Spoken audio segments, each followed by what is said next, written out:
Hello, this is Attorney Shaprali from the Shaprali Law Group, and we're going to talk a little bit about priority dates. Priority dates is very important, especially for people, for family petitions, but more importantly, oftentimes for employment base, for people who are from India, China, sometimes from the Philippines, depending on the Visa Bulletin.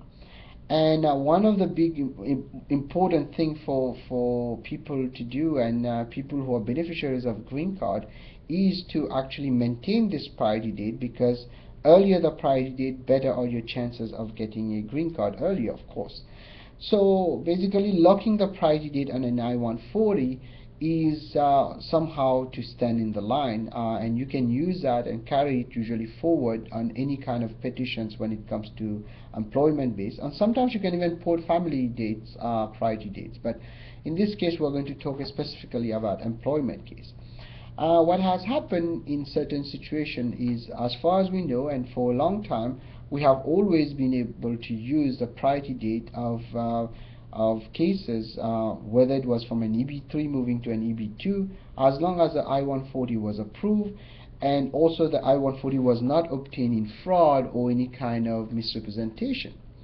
But recently, in in November 2014, BIA, the Board of Immigration Appeals, came with a decision which kind of goes against all our knowledge as lawyers.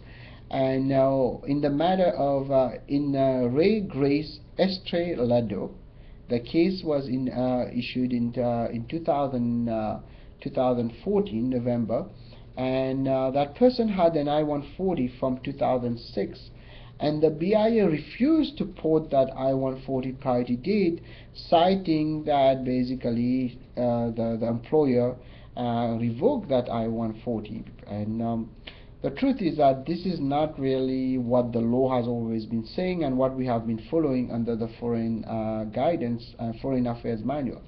But unfortunately, the problem that we're facing now is because of this one case, which, by the way, I should mention, is not a precedential case. That means BIA has not mentioned it can be used on other cases.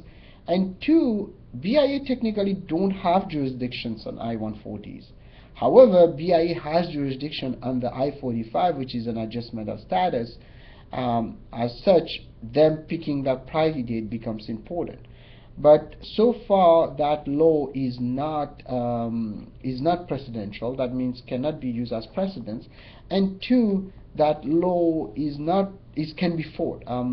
They have not expanded it really to other cases. So if you have a priority date which is there, even the I-140 have been revoked, my recommendation is to try to still use it, and later on find out if the USCIS refuse it. And again, since that case is not binding, it should not have an effect on what we have done in the past.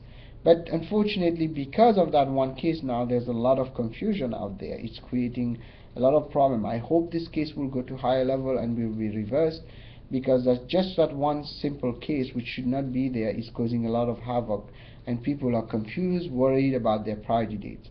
So bottom line, the advice is to go ahead and continue using your previous priority date, even if the I-140 has been cancelled, unless it's stated otherwise. So ladies and gentlemen, this is Attorney Shaprali signing off for another part of this How to Guide series. Please share it with your friends, and anything I told you today is for educational purposes only. You should not act or refrain to act solely on the information provided. You should contact an attorney if you have any questions. The number to our office is 510-742-5887, and the website is piralilaw.com. Please check in and subscribe to our channel and check our website. Thank you. Until the next video, I say goodbye.